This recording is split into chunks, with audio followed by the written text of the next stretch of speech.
դուք նոր նշեք այն լիազորությունը, որոնք վարչապետը ոչ այդպիսի լիազորություն չկա։ Եվ ոչ մեկ չի ասել, որ այդպիսի լիազորություն կա, կամ 1000 անգամ այս մասին խոսել են, մտահոգություն բարձրացնելը քաղաքացիների, եկեղեցականների եւ այլն, դա չի նշանակում, որ պետք է գրած լինի, օրինակ վարչապետը խոսում է ձեզ հետ, դուք հարց եք տալիս, վարչապետը պատասխանում է ձեր հարցին, գրած չի ոչ մեկտեղ, որ վարչապետը ձեր հարցին պետք է պատասխանի, որ պատասխանի լիազորությունն վերազանցելու։ Այսինքն պետք չի ամեն ինչ քառակուսիացնել եւ փորձել այնպես ներկայացնել, որ մի ծայրահեղ վատ բան է տեղի ունենում։ Տեսեք, պետք չի կարգալույց եղած չեն։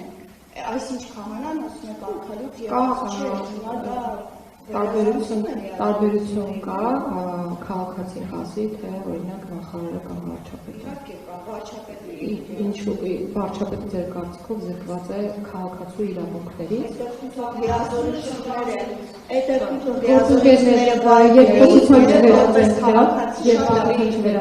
լիազորությունները բայրտնի եւ որպես քաղաքացի վարչապետը քաղաքացի է, մեր քաղաքացի է եւ որպես վարչապետ երբ որ 10 եպիսկոպոս ես տեսեք, դա վարչապետի գործն է, վարչապետը անում է այն, ինչ ճիշտ է գտնում, եւ հիմա դուք ինձ հարցեր եք տալիս, թե ինչու այսպես է, որտեղ այսօր վարչապետն է մեր պետության գրել է վարչապետ կողքը։ Ասեք, նույն Նիկոլ Փաշինյանն է, որը նաեւ գիտեք, գիտեք ինչ-որ թող գրեր քաղաքացի կողմը, թող գրեր քաղաքացի կողմը։ Այո, բայց ով ասում, դուք ուզում եք ես ասեմ, որ երբ որ մարդը պաշտոնատար անձը մարդ չի։ Դե ասեք, դուք եք ասում։ Սահմանազատում Շատ լավ, ինձ եք ասում։ Ճաշակի հարցը, թող ստորագրում։ Եկեղեցու գործերին, որևէ մեկը եկեղեցու գործերին չի միջամտում։ Մենք խոսում ենք անբարեշտ եկեղեցականների մասին, այս թեմայով ենք շատ խոսել։ Դուք եկեք հարցերի հերթականություններ, եկեք մենք շատ շեղվեցինք մեր կատարած աշխատանքի հաշվետվությունից եւ մեր առաջկա անելիքները ներկայացնելուց, բայց եկեք այս կետում ավարտենք։ Խոսքս ամփոփում հետեւյալով։ Որպես կրոնական կազմակերպության շահերտավոր մասնակից յուրաքանչյուր հայ քրիստոնյա իրավունք ունի բարձրաձայնել այն խնդիրների մասին, որոնք տեսնում է։ Եթե դա անում է այն անձը, ով այդ խնդիրների վերհանմանը ավելի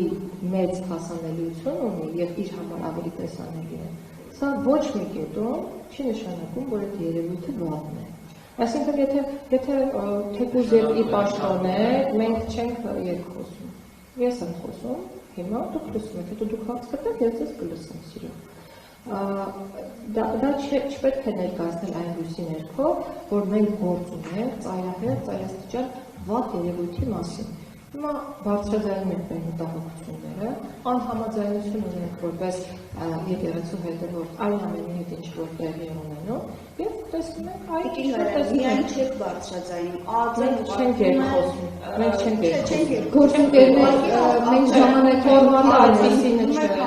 ֆորմատը այդպեսինը չէ, դա ուղղակի որպես քաղաքացի ֆորմատը այդպեսինը չէ, եւ ինչ վերաբերում է քրեական բարույթներին, ես նախորդիվել հնարավորություն ունեցա նշելու որոշ եկեղեցականների հետ կապված որոշ ապացույցներ նաեւ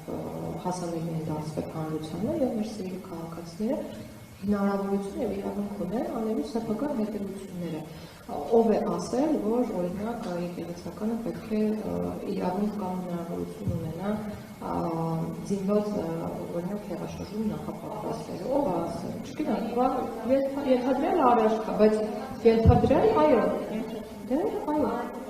Դեռ այո, եւ դրա համար եմ ասում, քանի որ որոշ ապացույցներ հասանելի են դարձել, մենք մեր դատողությունները կարող ենք անել եւ նաեւ նշել են, որ դրանք վճռորոշ չեն, պարտադիր չեն, մենք պետք է սպասենք եւ այդպիսի հետեւություններ կանեն նաեւ պրոֆեսիոնալ մարմինները, որոնք նման իրավունք եւ հնարավորություններ եւ մի բան է։ Ուզում եմ նաեւ այս հարցը օգտագործելով ասել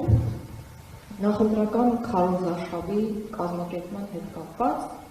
կան մարմիններ եւ մարդիկ, ում արգելված է նախընտրական քարոզարշավ իրականացնել։ Սա խոսում է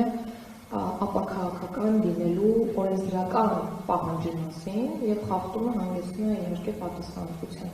Կրոնական կազմակերպություններին արգելված է քարոզարշավ իրականացնել։ Եվ սա նշանակում է վարչական իրավախախտների վերաբերյալ պատասխանատվության նախատեսվում, ընտրական օրենսգրքով էլ համապատասխան արգելքներ են նախատեսվում, կարող բացել եւ խախտել։ Կրկնում եմ, կրոնական կազմակերպություններին արգելված է նախընտրական քարոզարշավ իրականացնել։ Հիմա չեմ խոսում արգելքների մասին։ Ես չեմ ասում դա եղել է։ Նախընտրական քարոզարշավ նոր է լինելու։ Ես ասում եմ որպես տեղեկատվություն։ Չէ, տեղեկատվություն եմ ասում։